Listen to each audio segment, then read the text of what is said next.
Eh bien, très heureux de vous retrouver dans ces nouvelles parenthèses astrologiques.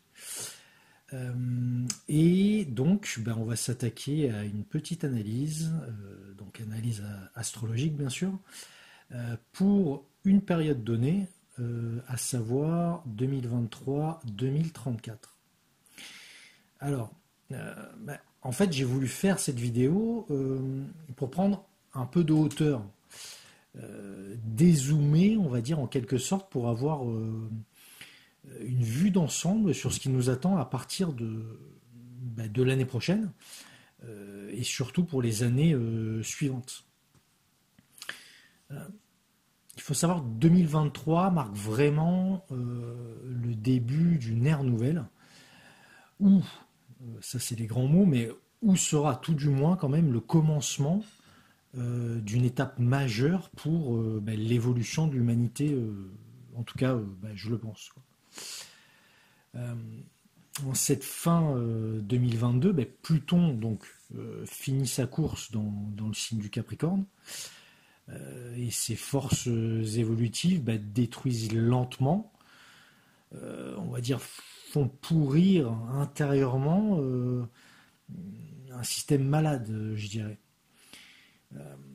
Dans le même temps, Neptune en Poisson est encore occupé, lui, à dissoudre les illusions et d'une certaine manière, à élever, on va dire, la folie collective à des niveaux épidémiques. Et Uranus sème toujours le trouble dans les domaines des matières premières, bien sûr, de l'alimentation, ou encore de l'économie de marché. Et je pense qu'il nous réserve encore pas mal de surprises, bonnes ou moins bonnes surtout, d'ici la fin de son transit dans le signe du Taureau. Il faut savoir qu'en 2020, donc, on a connu le début de 3 cycles distincts, à savoir Saturne-Pluton, Jupiter-Pluton et Jupiter-Saturne. Ce dernier cycle, donc Jupiter-Saturne, entame de plus donc un cycle dans l'élément air et pour 2 siècles environ. Après avoir quasiment effectué un cycle exclusif dans l'élément terre durant le XXe siècle, ce nouveau cycle dans les signes d'air pourrait signifier, on va dire, le début de la fin pour la pensée et les mœurs matérialistes. Le carré Saturne-Uranus est encore en cours, mais va se défaire donc à partir de ce mois-ci, dans les jours qui viennent. Principalement lorsque Saturne reprendra sa marche directe, tandis qu'Uranus continuera, elle, la planète, à rétrograder. Saturne semble actuellement, on va dire, avoir le dessus, mais cela devrait sûrement changer dans les mois et surtout les années qui viennent. Uranus déclenchera très probablement, on va dire, de puissantes secousses pour nos sociétés et des changements inattendus, assez drastiques. Je pense, nous faisons basculer et évoluer très, très rapidement.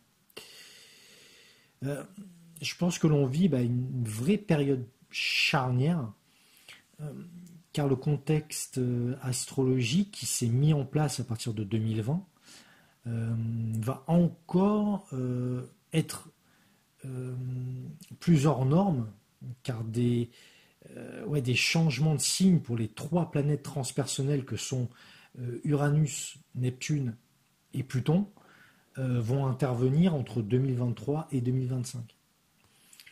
Je vous renvoie d'ailleurs aux 3 vidéos que j'ai pu faire sur ces futurs transits.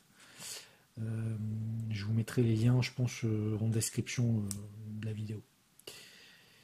Donc, au-delà de ces 3 transits assez impactants, j'aimerais ici, on va dire, aller un peu plus loin et vous lister les différents placements ou aspects majeurs qui vont intervenir sur les 10 années qui viennent environ.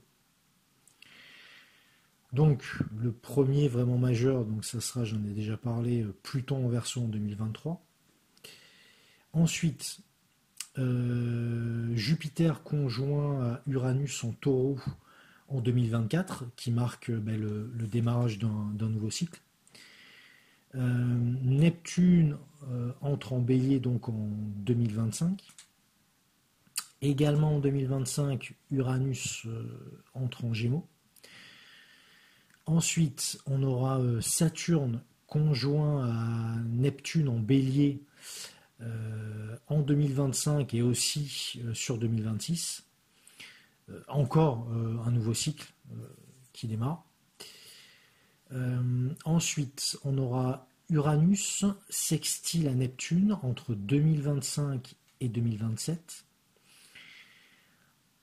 Uranus trigone Pluton entre 2026 et 2028. Neptune sextile Pluton entre 2026 et 2028 aussi. Saturne carré Pluton entre 2028 et 2029. Jupiter opposé à Saturne entre 2029 et 2031. Là, on peut noter que ça sera l'apogée de ce cycle. Ensuite, Saturne conjoint à Uranus en Gémeaux, ça se passera en 2032. Encore un nouveau démarrage, un nouveau cycle. Uranus entre en Cancer en 2032, c'est sa première incursion. Il rétrogradera en Gémeaux, mais là, ça sera sa toute première incursion en Cancer. Neptune carré Saturne en 2033. Et on aura, Jupiter sera dans un premier temps trigone à Uranus, puis à nouveau en trigone, mais cette fois avec Saturne. Et tout cela se passera entre 2033 et début 2034, pardon. Et on va terminer donc à cheval sur 2 années, mais c'est quand même notable de le citer pour 2034. On aura Saturne opposé à Pluton. Ça commencera en 2034 et ça se terminera en 2035. Donc voilà, donc là c'est vraiment les transits majeurs pour la période 2023-2034. Alors maintenant, afin de mieux comprendre ce qui est en jeu pour nous aujourd'hui, il faut se pencher à nouveau sur Uranus, Neptune et Pluton. Car tout simplement, ce trio est réellement la clé pour tenter de savoir dans quelle direction nous sommes encouragés ou forcés à aller. Et il est nécessaire d'un peu, voire même beaucoup, là, revenir en arrière pour observer le début du grand cycle qui a donc vu la conjonction des 3 planètes transpersonnelles. Donc il faudra noter que ce grand cycle, le début de ce grand cycle, que cette conjonction s'est produite dans le signe du Taureau, attention, accrochez-vous, entre 579 et 577 avant Jésus-Christ. C'est donc un cycle qui s'étale sur approximativement 40 siècles. Et la prochaine conjonction entre les 3 planètes n'interviendra qu'aux alentours de 3370 dans le signe des Gémeaux. Ensuite, les années 1390, donc après Jésus-Christ cette fois, ont vu se produire la moitié du cycle. C'était très précisément au moment de l'opposition d'Uranus à la conjonction Neptune-Pluton en Gémeaux qui s'est produite entre 1398 et 1399. Avant cela, Uranus avait déjà été en opposition à Neptune, d'abord, et par la suite à Pluton tout cela entre 1391 et 1396. Euh, cette fin de XIVe siècle a été, je pense, un moment fort pour le cycle Neptune-Pluton. Il est important de se rappeler que les interactions entre ces deux planètes transpersonnelles suivent un rythme bien précis. L'orbite périodique de Neptune va représenter à peu près les 2 tiers de celle de Pluton. Plus concrètement, le cycle Neptune-Pluton dure 493 ans, 493 ans. Et durant ce laps de temps, Pluton fera 2 fois le tour du zodiaque, alors que Neptune, lui, en fera un de plus. Chaque conjonction a donc lieu presque dans la même position, à quelques degrés d'écart en fait à chaque fois. La conjonction qui s'est produite en 1398 a été la première à se faire en Gémeaux depuis fort longtemps. J'ai encore cherché, et pour trouver une conjonction entre Neptune et Pluton au tout début d'un autre signe, à savoir donc celui du Taureau, il faut remonter à 1072 avant Jésus-Christ. C'est pour vous dire un peu la rareté et l'importance de ces retrouvailles entre les deux planètes dans des signes différents. Alors généralement, cela marque des tournants importants dans l'évolution de l'humanité. Le passage dans le signe des Gémeaux, par exemple, n'a pas dérogé à la règle, car il correspond tout simplement à l'essor de la Renaissance en Europe et à la fin du Moyen-Âge. Pour revenir sur la grande conjonction des 3 transpersonnels en 577 avant Jésus-Christ, a été une période charnière où les germes du monde moderne, celui que nous connaissons toutes et tous aujourd'hui, ont été plantés. Ces fondations ont continué à s'ancrer et se solidifier jusqu'au XIVe siècle, lorsque la conjonction entre Neptune et Pluton dans le signe des Gémeaux s'est produite. Et de manière dénaturée, je pense que l'humanité a dévoyé de nombreux concepts supérieurs, de nombreuses vérités fondamentales à ce moment-là. En particulier, on peut citer l'utilisation de la religion à des fins de pouvoir et de contrôle des masses, mais aussi une mise en pratique de la rationalité et des sciences pour réduire notre réalité, notre monde, dans une sphère uniquement matérialiste. Aujourd'hui, je crois que les transits à venir pour la période 2023-2034 vont nous offrir 2 voies bien différentes. D'un côté, une probable opportunité de corriger les erreurs effectuées par le passé, et de l'autre, nous enfoncer encore plus profondément dans les problématiques que nous avons nous-mêmes créées. Et quand je parle de problématiques, j'entends par là une déshumanisation grandissante, un système social de plus en plus défaillant, toutes les corruptions que nous avons toutes et tous laissé s'immiscer dans nos sociétés humaines, notre civilisation tout entière.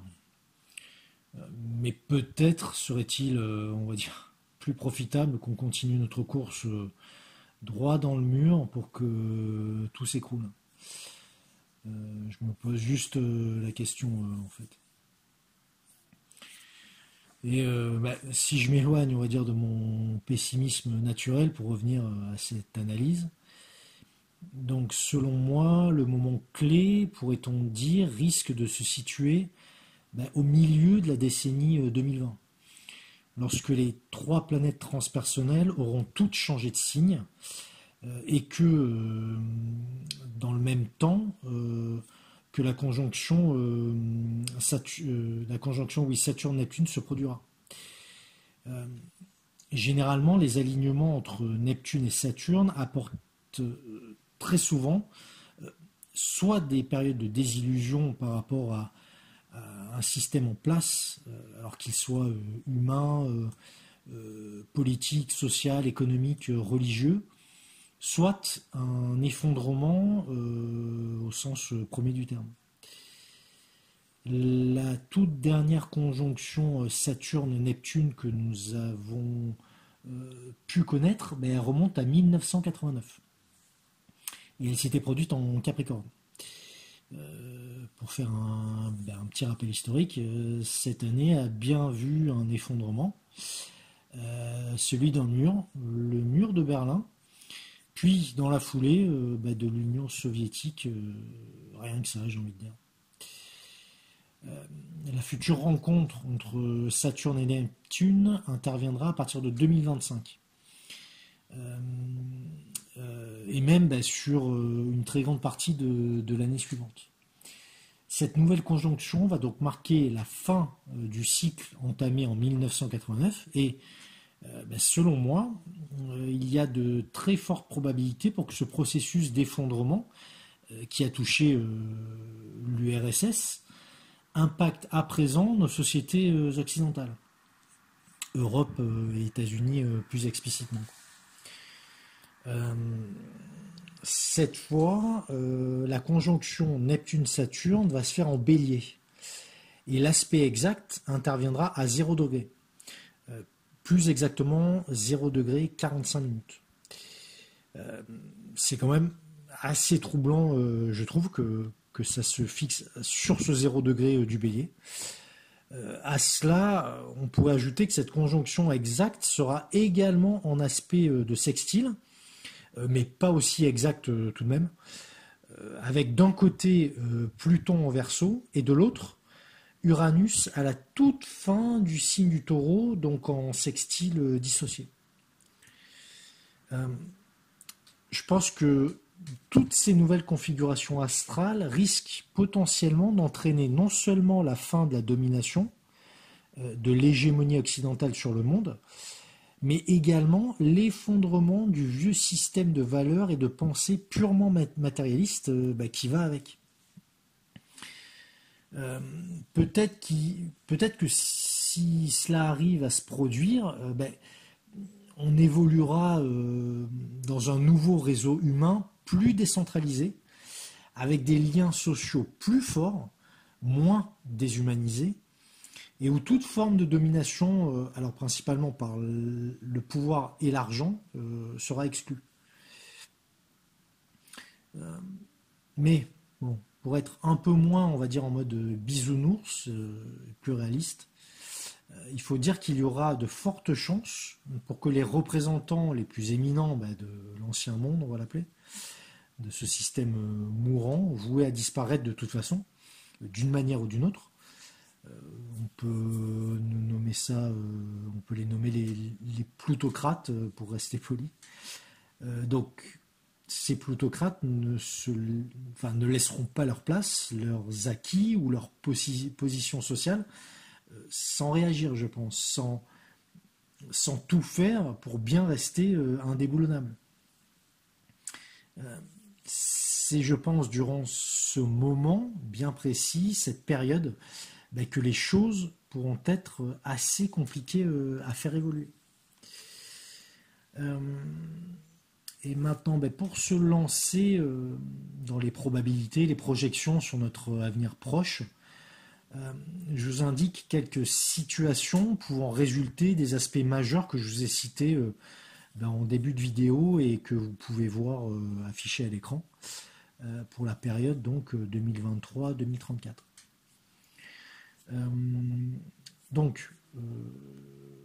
Déjà avant même le début de l'année 2023, on pourrait observer les prémices de nouvelles réformes sociétales.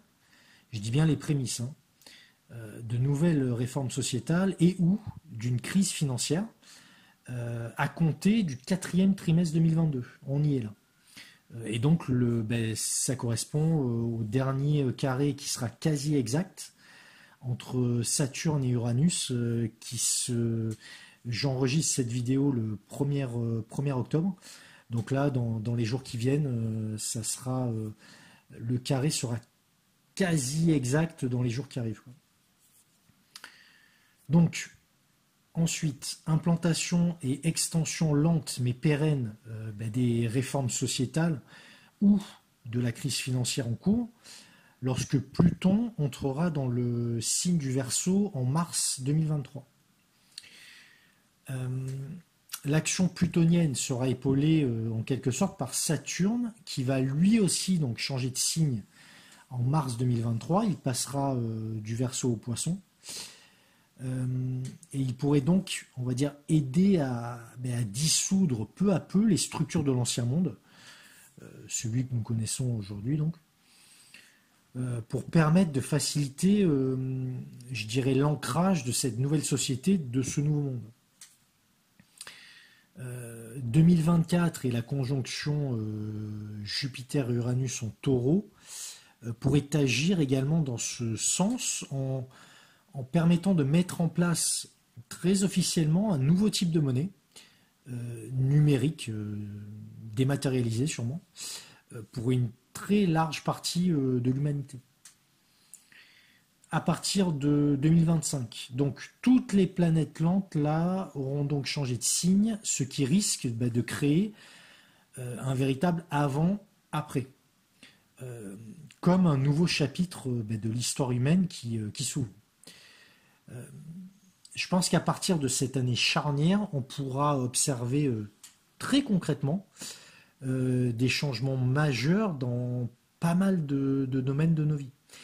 Et je risque à m'avancer même un peu plus en disant que je crois franchement que la vie à partir de 2025-2026 pourrait être très très différente de celle que nous connaissons encore au moment où j'enregistre donc cette vidéo. Là, 2022-2023. Je pense qu'il y aura vraiment des changements. Alors, je ne suis pas devin, je n'ai pas d'exemple précis à vous donner, mais je pense que la vie en 2025-2026 sera très très différente de celle d'aujourd'hui. L'autre point critique pourrait intervenir entre 2028 et 2029, avec le carré Saturne-Pluton qui viendra mettre à l'épreuve, j'ai envie de dire en quelque sorte, toutes les nouveautés, toutes les nouvelles structures, les réformes, etc., qui auront pu être faites, voire imposées, durant les années précédentes.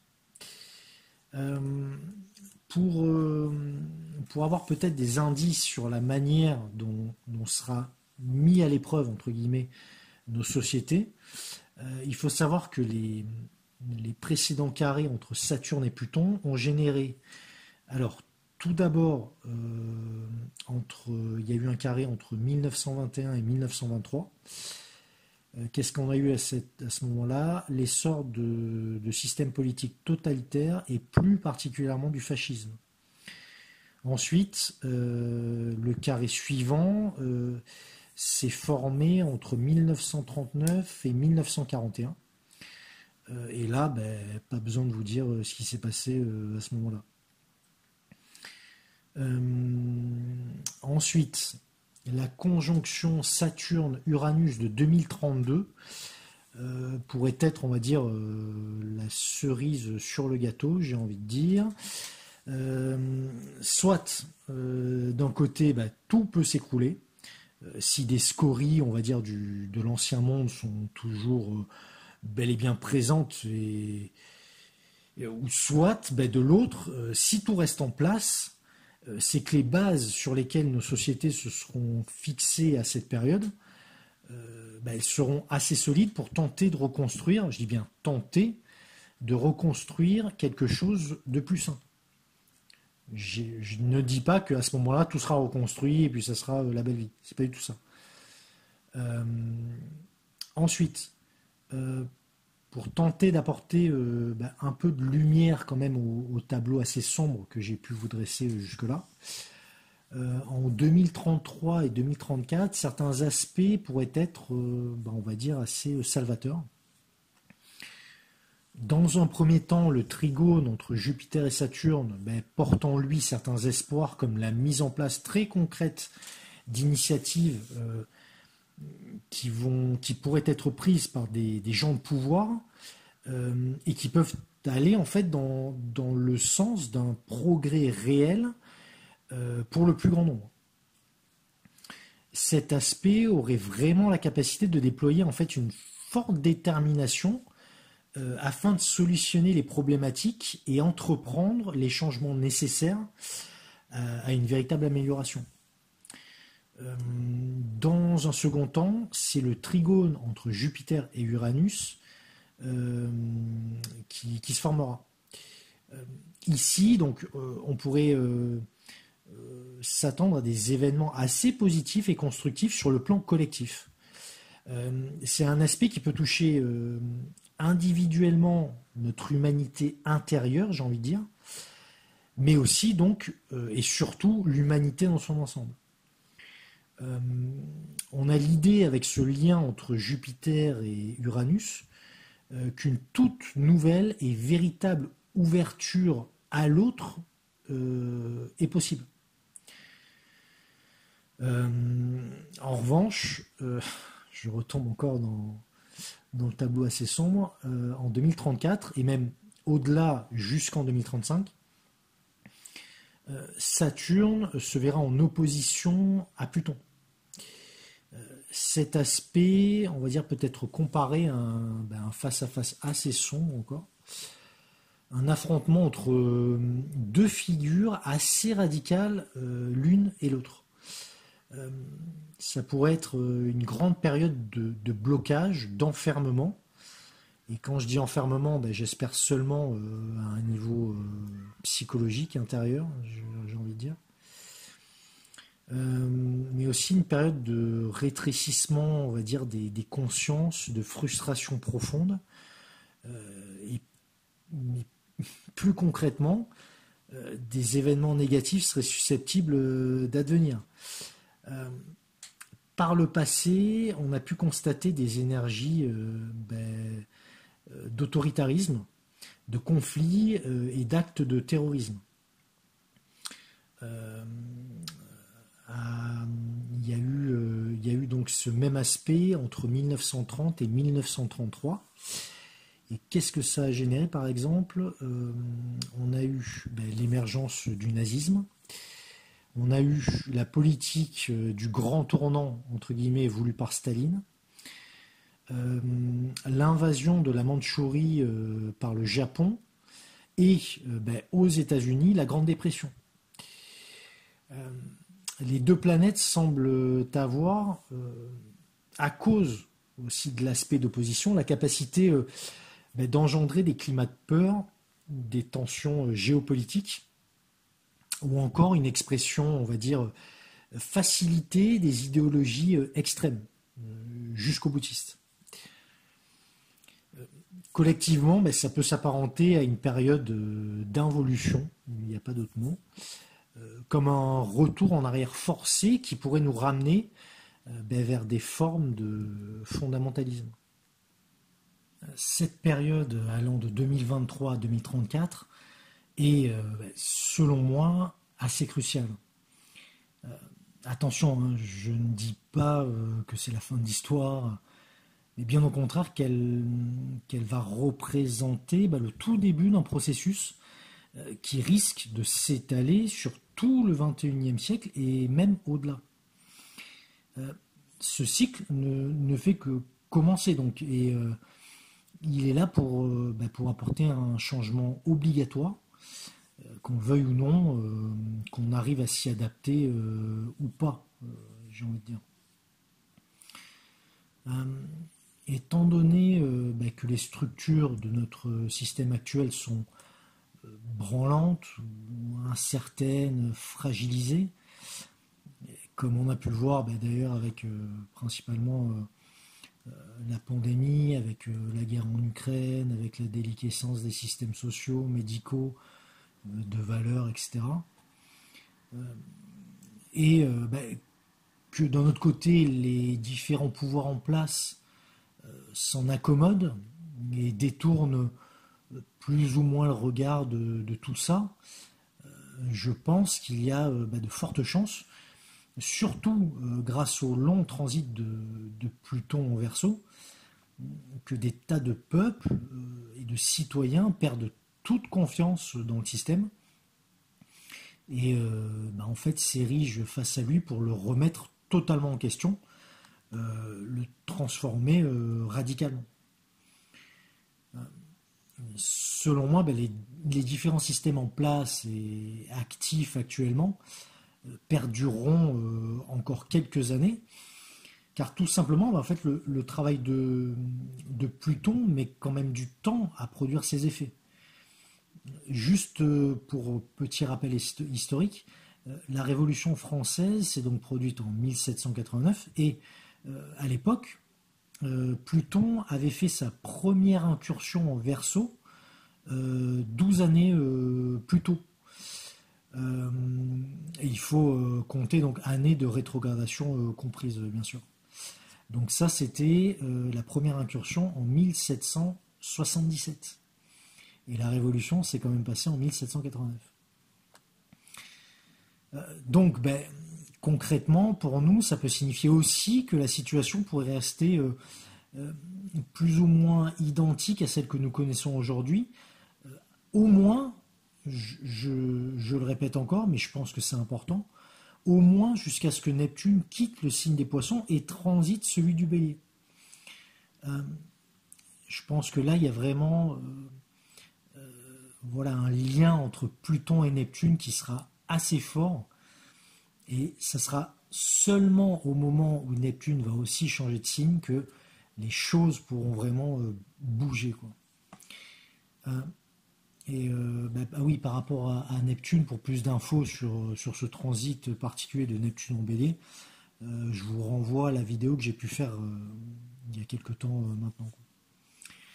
Donc, parenthèse refermée, les influences de Pluton et donc de Neptune, qui agiront en parallèle à partir de 2025, pourraient intensifier et accélérer les forces de dissolution dans tous les domaines constitutifs de nos sociétés humaines contemporaines, à savoir les milieux politiques, en priorité scientifiques, technologiques, de la santé, mais aussi religieux, éducatifs, financiers, tout en fait, tout sur quoi le système s'est construit depuis des siècles en fait.